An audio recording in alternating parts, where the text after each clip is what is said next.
जय हिंद मेरे प्यारे साथियों, कैसे हो? उम्मीद करता हूँ आप लोग बेहतर होंगे, स्वस्थ होंगे। आज की जो वीडियो है बहुत ही ज़्यादा रिलीफेबल है, यानी कि बहुत राहत इस वीडियो में आप सभी को मिलने वाली है। खास तौर पर ऐसे लोगों के लिए जो बार बार कमेंट करके पूछते हैं कि हमारे पास में बिहार का ड्राइविंग लाइसेंस है, झारखंड का ड्राइविंग लाइसेंस है, क्या हम उस ड्राइविंग लाइसेंस से हम जाकर बंगाल में, महाराष्ट्र में, मुंबई, दिल्ली में, नोएडा में गाड़ियां चला सकते हैं? नहीं। तो ऐसे लोगों के लिए यहाँ पर बहुत बड़ी राहत है। जी हाँ, तो इस वीडियो को अंत तक देखिएगा, आप सभी को बहुत ही अच्छी जानकारी इस वीडियो में मिलने वाली है और बहुत रिलीफ मिलने वाला है। तो वीडियो को अंत तक देखें और नए हो चैनल सब्सक्राइब करके बेल आइकन को ऑन कर लीजिएगा और वीडियो को ज्यादा मतलब लाइक करके शेयर करें। सभी ड्राइवर भाइयों तक इस वीडियो को पहुंचाइए। बहुत सारे ड्राइवर भाई हैं जो कमेंट करके अक्सर मुझसे पूछते रहते हैं कि हमारा ड्राइविंग लाइसेंस जी बताएं कि यूपी का है, बिहार का है, झारखंड का है। खास तौर पर ऐसे 3 राज्यों से ज्यादा कमेंट्स आते हैं कि क्या ऐसे राज्य के ड्राइविंग लाइसेंस हम मुंबई में, चेन्नई में, जो मेट्रोपॉलिटन सिटीज हैं वहां पर जाकर गाड़ी चला सकते हैं? नहीं। क्या वहां पर जाकर हमें दूसरा लाइसेंस बनवाना पड़ेगा? क्या वहां पर जाकर एंडोर्समेंट करवाना पड़ेगा? सारी चीजें क्या क्या मुझे करना होगा, इस इन विषय पर मैं सारी चीजें मैं आप सबको जानकारी दूंगा। अच्छा, नए हो तो आप लोग ध्यानपूर्वक वीडियो को देखिएगा और शेयर सभी लोगों तक कर दीजिएगा। चलिए जी, एक बार फिर से आप सभी को पूरी जानकारी में देने का प्रयास करना चाहूंगा। चलिए शुरुआत करते हैं। देखें, केंद्र सरकार ने हाल ही में यानी कि 1 जनवरी 2024 को ही मैं आपको बता देना चाहता हूं कि one nation one driving licence की शुरुआत कर दी थी, यानी कि एक देश एक ड्राइविंग लाइसेंस। तो अब उसी के तहत अब आप ये जो वीडियो देख रहे हैं ये नवंबर मंथ में देख रहे हैं, 2025 में देख रहे हैं, यानी कि ये जो ऑर्डर आए हुए अभी मान के चलें जी कि 2 साल पूरे होने वाले हैं। 1 जनवरी 2026 आने वाली है, तो 2 साल हो चुके हैं। अभी तक आपको पूरी जानकारी हो जानी चाहिए कि अब आपका ड्राइविंग लाइसेंस किसी भी राज्य का बना हुआ, कोई प्रॉब्लम नहीं है। आप उस राज्य से किसी भी राज्य में आप जाकर गाड़ी आसानी से चला सकते हैं, कोई दिक्कत नहीं है। यानी कि one nation one driving licence, one nation one ration card, ये जो नियम है ये पूरे देश में लागू हो चुका है, किसी भी राज्य का। अब मैं तो आपको यूपी, बिहार, झारखंड का ही एग्जांपल नहीं दूंगा, मैं आपको अंडमान निकोबार द्वीप समूह का, लक्षद्वीप का, कहीं का भी भारत के एक दूसरे कोने का, यानी कि अगर आप जम्मू एंड कश्मीर का भी ड्राइविंग लाइसेंस अपने पास रखते हैं तो उस लाइसेंस से आप दिल्ली में गाड़ी चला सकते हैं, कोई दिक्कत नहीं है।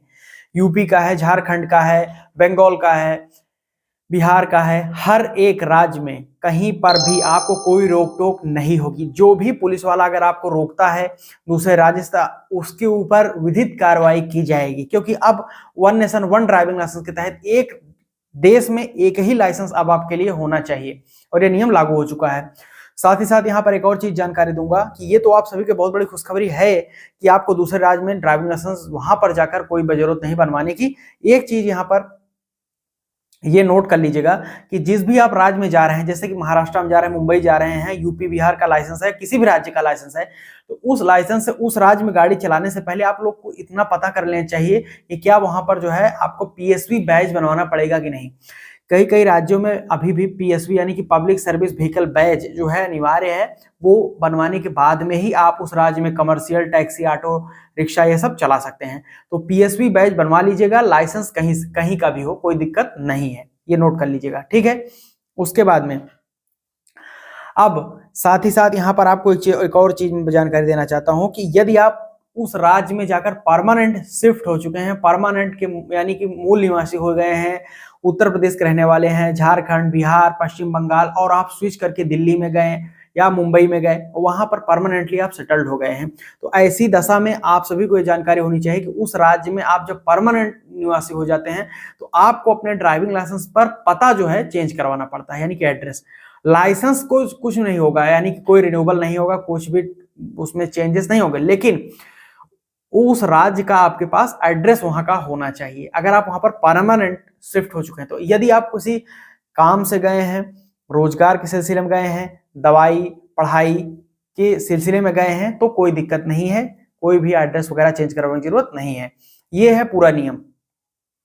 तो ये नियम जो है सभी लोगों के लिए लागू कर दिया गया है। इसमें एक शर्त सिर्फ इतनी सी और रखी गई है कि ध्यान रहे कि अगर इस टाइम पर one nation one driving licence का नियम जब लागू हो चुका है तो ऐसी दशा में किसी भी व्यक्ति के पास में एक से अधिक ड्राइविंग लाइसेंस नहीं होना चाहिए। यदि किसी भी व्यक्ति के पास एक से अधिक ड्राइविंग लाइसेंस पकड़ा जाता है अलग अलग राज्यों का बना हुआ, तो उसके दोनों ड्राइविंग लाइसेंस को 3 महीने के लिए सस्पेंड कर दिया जाएगा और ये आपको ध्यान में रखना है। यानी कि एक व्यक्ति के पास में एक ही राज्य का ड्राइविंग लाइसेंस होना चाहिए। अगर अलग अलग राज्य का लाइसेंस रखते हैं तो दोनों लाइसेंस को सस्पेंड, निलंबित कर दिया जाएगा। ये है जानकारी, बहुत बड़ी खुशखबरी है। यानी कि अब आपको दूसरे राज्य में जाकर ड्राइविंग लाइसेंस बनवाने की जरूरत नहीं है। किसी भी राज्य का लाइसेंस हो, किसी राज्य में गाड़ियां आसानी से चला सकते हैं। बहुत बहुत धन्यवाद यहाँ तक वीडियो देखने के लिए। बहुत सारे लोग इस विषय पर कमेंट करके पूछ रहे थे, इसलिए मैंने ये वीडियो को बनाया है आप सभी के लिए। उम्मीद करता हूँ आपको वीडियो अच्छी लगी हो। अच्छी वीडियो को लाइक करके शेयर करिएगा और नए हो तो चैनल को सब्सक्राइब करके बेल आइकन ऑन कर लीजिएगा। बहुत ही अच्छी इन्फॉर्मेटिव जानकारी थी, मैंने आपको देने का प्रयास किया। कोई और डाउट, को क्वेश्चन हो, अपने टॉपिक पर वीडियो चाहते हैं तो कमेंट करके मुझसे बता सकते हैं या फिर पूछ भी सकते हैं अपने। और पर्सनली जुड़ने के लिए @ट्रांसपोर्ट ज्ञान @टेक्निकल फॉलो कर लीजिएगा इंस्टाग्राम पर, और टेलीग्राम और व्हाट्सएप का ग्रुप नीचे डिस्क्रिप्शन लिंक मिल जाएगा, ज्वाइन कर लीजिएगा। अपडेटेड रहेंगे फ्यूचर में। यहाँ तक वीडियो देखने के लिए प्रेम पूर्वक बहुत बहुत धन्यवाद, दिल की गहराइयों से एक बार फिर से धन्यवाद। जय हिंद, वंदे मातरम।